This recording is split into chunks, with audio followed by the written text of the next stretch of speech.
Hello again, everyone. This is my writing journal. It is a standard notebook. I cannot find any of those fancy numbered journals in Cebu, so I had to make do with this one. Make sure you like the notebook you pick.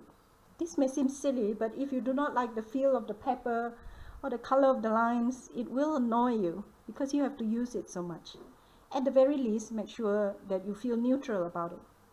Set aside a few pages for the index so that you can find what you need easily. Today, I will only be talking about how I use this journal to prepare for my writing. I will not be talking about the word count tracker or writing logs or even how to track your submissions because I'm only interested in showing you what kind of information you need before you start writing and why. I really recommend using this system because it has helped me stay focused as well as help me pick up where I left off if I need to stop. I had to stop writing this story in December last year because I turned my focus to Ferrycon and Encounters. I knew that this was going to be a long one to write, but I cannot put my life on hold for the next 2 to 3 years for it.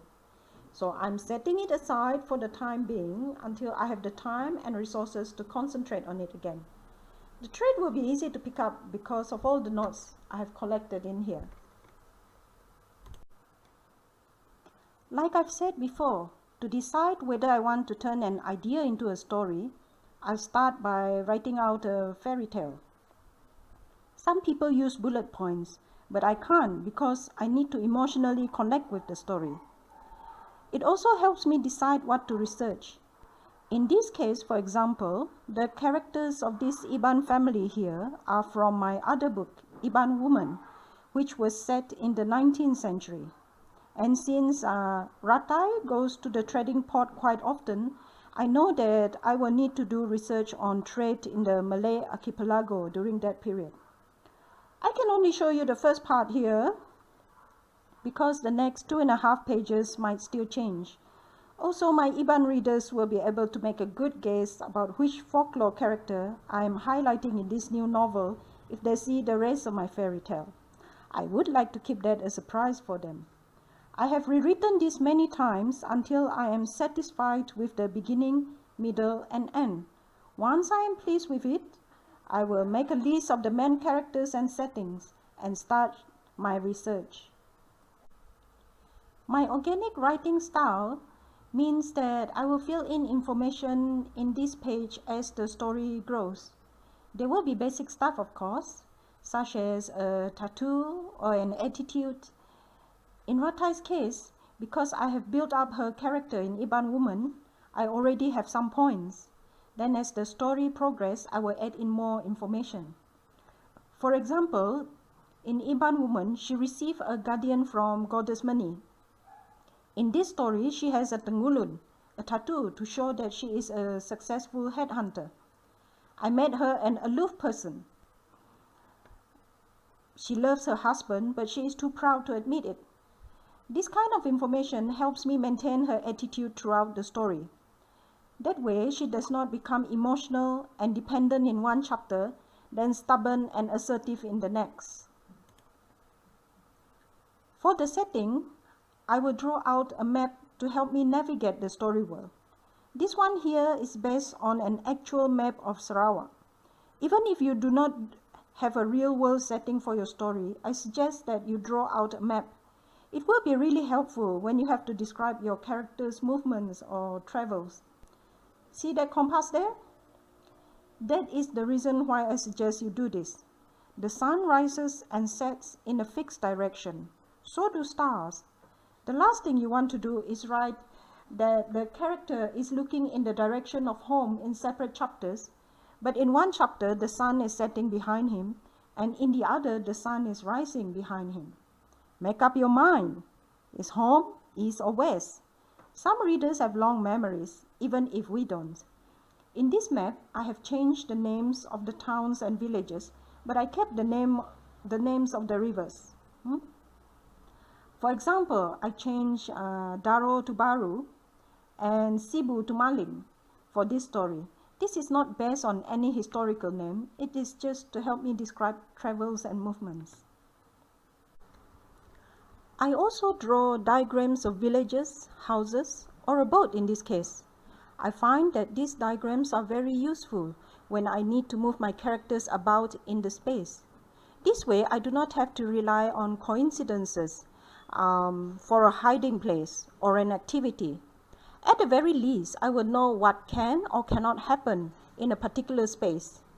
This stops me from writing my character into a problem I cannot get her out of. Yes, I also label everything. When you are in the heat of writing, the worst thing is to try to remember a word. It can really throw you off. Since I write organically, I find it helpful if I am able to visualize a setting clearly from the start. This is why I make a list of items in the boat and where they are kept. For example, whenever I write about the hunting spear, I know exactly where I have to make my character keep it in or take it out from, or even which direction to look towards when she senses danger. I also collect real-world information about the history of trade and the type of technology that was available in the 19th century. Since Ratai's story is based in Sarawak, and since she trades along the river, I will have to look up the Malay archipelago history to get an idea of what was trading and what currency was used. These are usually just basic stuff that I need for character interactions. For example, here, 1 pasu of rice is equivalent to 14.4 kilogram. This way, I know that a young boy will not be able to carry it alone. Also, batik is mentioned by Lancaster in 1601 or 1602. So I know I can use batik in my story. Even writing down how fast boats normally travel has helped me write a scene of dolphins racing alongside Ratai's boat. Doubt is your worst enemy when you are trying to build drama. Every time when you are not sure about something, you will not be able to use it to full effect in your story. So it is very important that you get as much common information as you need. Your skill as the storyteller will make the object special. As I continue to write, I might come across words that are spelled differently in different time periods. The names of folklore characters are also different in different regions. I will make a list of these words. There is no right or wrong spelling. For example, both Selampadai and Sempadai refer to the Iban creator god who molds human out of clay. I pick Selampadai, and to make sure that I stay consistent for the whole book, I make a note of it in this page. Of course, as I write, I will also fill in a simple tracker. The events written in ink are parts that I have already written out. The ones in pencil are the parts that I am still working on. Since I love the fairy tale I have written, I have yet to be tempted away from that storyline. Now, I have to hide away a wee bit here because I do not want people familiar with Iban folklore to guess the premise of my story. I also have something I call the chapters data. Here I keep track of who, where, and what occurred in each chapter. You don't have to do this. As I explained in my previous video, my memory is fluid, so I need this system. I started using it when I was writing The Monk Prince because there was so much detail that must come together for the climax.